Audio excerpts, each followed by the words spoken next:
Halo guys, ketemu lagi kita. Kita ngobrol-ngobrol lagi ya. Oke, siap.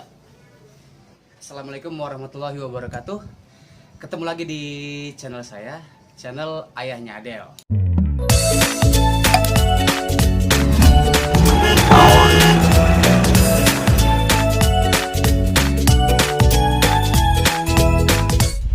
Nah, di sini saya akan berbagi pengalaman gimana sih jika kalian mau menjadi seorang dubber ataupun seorang VO. Memang untuk menjadi dubber atau VO itu ya bisa dibilang susah-susah gampang ya. Ya dibilang susah ya akan susah. Kalau dibilang gampang ya gampang. Tapi ya itu juga perlu proses, perlu belajar, dan perlu pengalaman yang cukup banyak.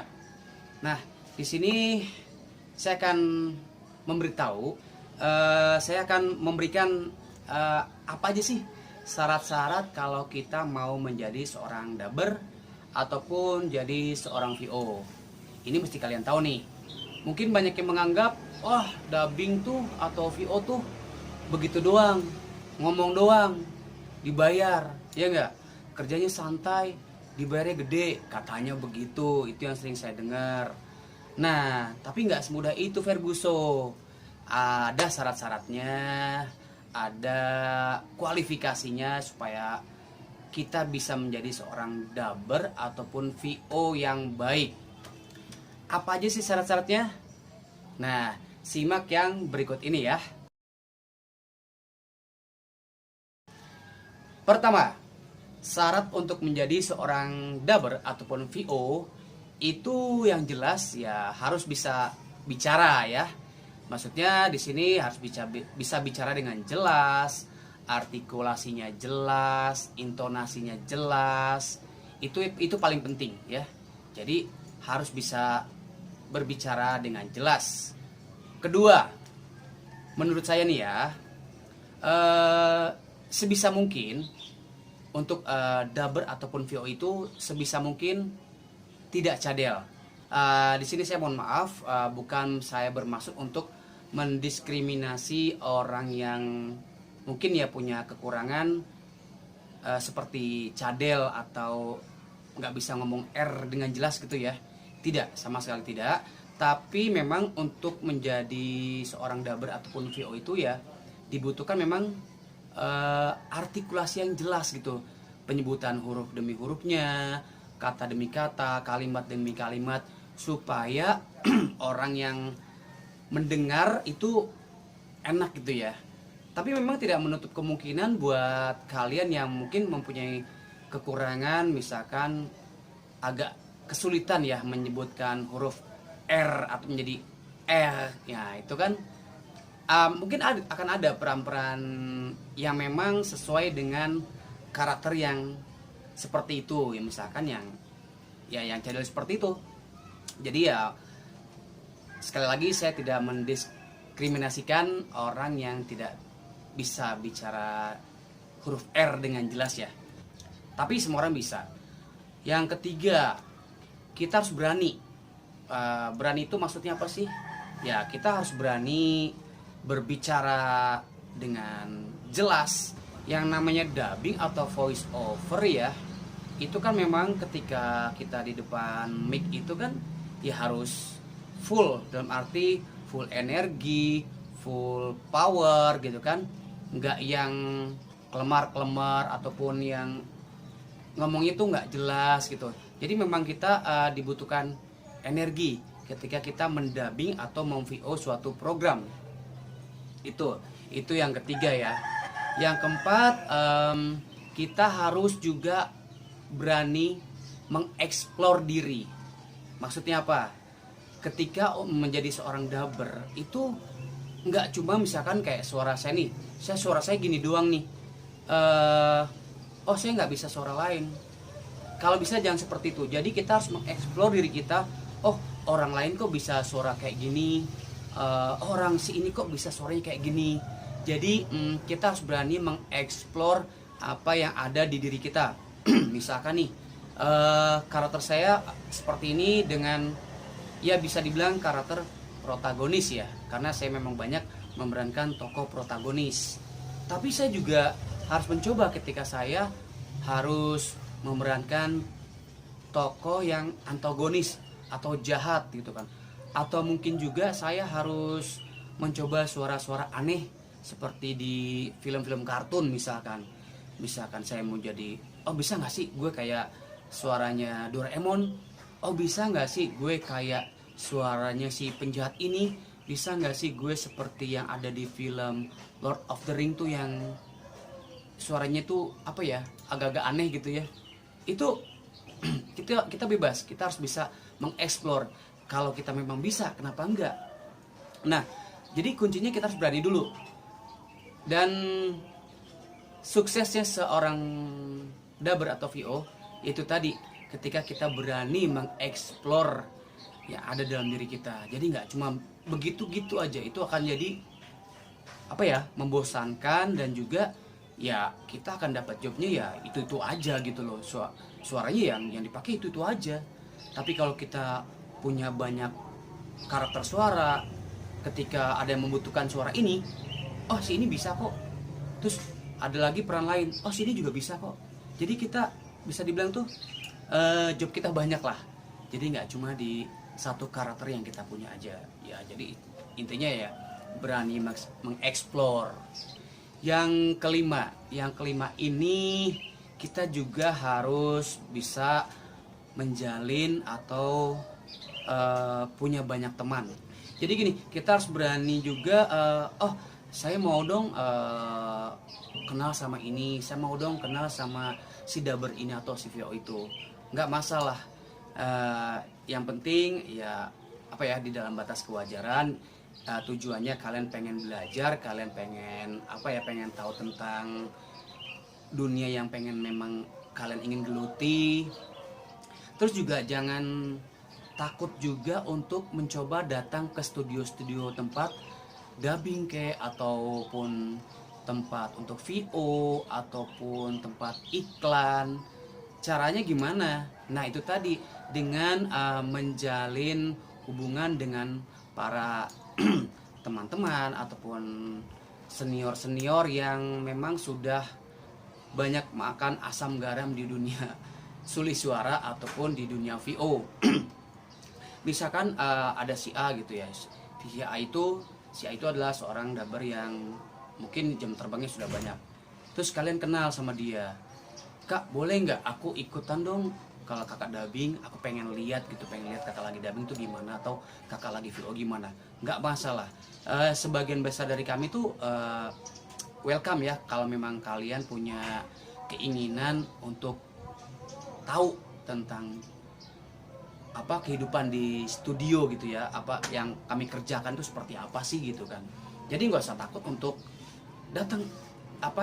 Pertama izin dulu, yang jelas izin dulu ke orang yang bersangkutan, boleh atau enggak. Kalau misalkan kita pengen ikut lah, pengen tahu studio mana sih, studio apa sih gitu kan, atau kerjanya kayak apa sih, itu nggak masalah gitu. Dan ketika sudah datang ke studio itu ya minimal kalian lihat-lihat aja dulu prosesnya seperti apa. Misalkan oh proses dubbing tuh seperti ini, oh proses VO tuh seperti ini.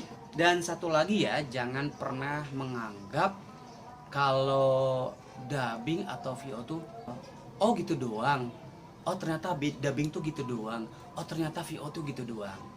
Kenapa saya bicara seperti ini? Karena itu saya pernah pengalaman beberapa kali. Adalah orang yang menganggap pekerjaan sebagai seorang dubber atau VO itu oh kerjanya gitu doang. Nah saya cuma bisa menantang, oke, kalau memang Anda menganggap kerjaan kami cuma begitu doang, silahkan coba, silahkan masuk ke dalam studio. Dan apa yang terjadi teman-teman? Ketika mereka masuk ke dalam studio, apa yang terjadi? Mereka tidak bisa apa-apa. Bahkan keluar suara pun mereka tidak bisa. Dan mereka hanya tertawa. Ternyata nggak gampang ya. Ternyata nggak gampang ya untuk menjadi seorang dubber ataupun seorang VO. Nah, itu dia. Jangan pernah meremehkan suatu pekerjaan ataupun suatu profesi. Karena setiap profesi atau pekerjaan itu ada, ya pasti ada tantangan dan kesulitan-kesulitan tersendiri yang mungkin orang lain nggak bisa gitu loh. Mungkin kita pun gitu, kita nggak boleh menganggap kerja itu gitu doang. Belum tentu kita bisa melakukan hal seperti itu, ya nggak? Jadi semua pekerjaan itu ada resikonya, semua pekerjaan itu ada tantangannya, ya. Jadi jangan pernah menganggap enteng suatu pekerjaan ataupun suatu profesi. Ingat itu baik-baik buat para pemula terutama ya. Nah, terus yang berapa ya? Ke-6 ya kok nggak salah. Jaga attitude. Sebetulnya bukan cuma di dunia dubbing atau dunia VO ya. Jaga attitude itu di semua tempat, di semua bidang. Karena apa? Di sini saya ingin memberitahu, ketika attitude kita bagus, ketika kita juga bergaulnya juga enak sama yang lain, sama teman-teman, kita nggak merasa gimana-gimana, yang lain pun juga pasti akan welcome terhadap kita. Tapi ketika kita sudah mulai, misalkan nih si A, si A ini bisa dibilang masih baru.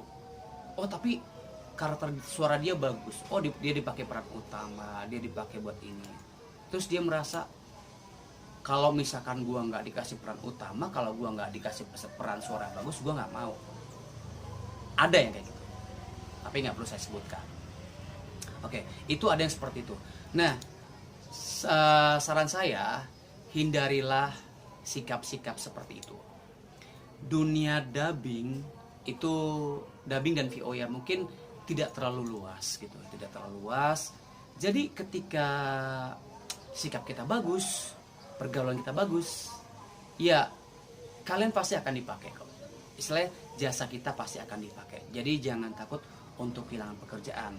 Tapi ketika kalian tidak menjaga attitude dengan baik, kalian sudah merasa gua paling hebat, gua paling jago, gua paling sering di calling orang, jasa gue banyak dipakai orang, saya cuma bisa ucapkan goodbye orang yang kayak gitu, gak akan dipakai lagi ya. Jadi ingat, buat kalian-kalian yang baru ingin menekuni atau terjun ke dunia suli suara ataupun VO, saya tadi sudah menjelaskan ya. Menurut versi saya itu ada 6 poin lah ya. Ada, mungkin masih banyak, cuman saya belum bisa menjabarkan semuanya, mungkin saya belum kepikiran gitu ya. Intinya ya itu tadi sudah saya jelaskan. Dan semoga teman-teman semua atau rekan-rekan yang memang ingin berminat menjadi seorang dubber ataupun VO bisa memulainya dari sekarang.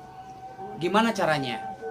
Sebetulnya banyak sekali. Banyak cara ketika kita ingin menjadi seorang dubber ataupun VO. Sekarang ini banyak juga dibuka kelas-kelas untuk dubbing ataupun VO.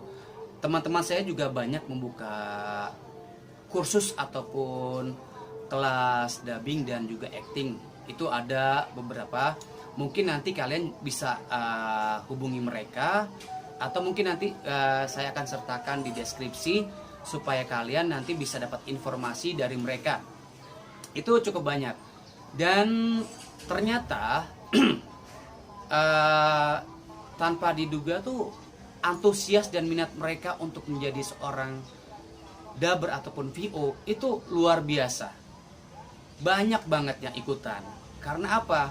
Menurut mereka dunia dubbing ataupun dunia VO itu suatu pekerjaan ataupun suatu profesi yang unik dan menyenangkan.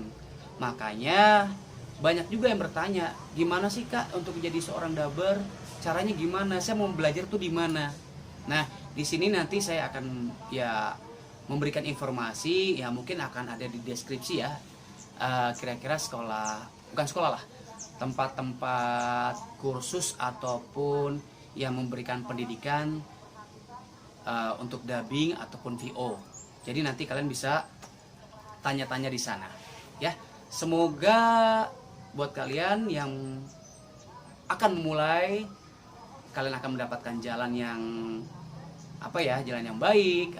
Kalian juga bisa dengan mudah untuk mendapatkan informasi ataupun jalan agar kalian bisa menekuni dunia dubbing ataupun dunia voice over seperti saya dan juga teman-teman. Ya, saya rasa itu aja tips dari saya buat teman-teman yang pengen jadi dubber ataupun jadi seorang voice over. Ingat, intinya harus mau belajar, jaga relasi, perbanyak teman, berani berusaha dan berani mengeksplor, dan yang terakhir itu please jaga attitude kalian. Oke, saya rasa cukup sampai di sini aja video kali ini. Semoga video ini bermanfaat untuk kalian semua yang menonton, dan jangan lupa untuk like, komen, dan subscribe ya di channel Ayahnya Adel. Oke, see ya.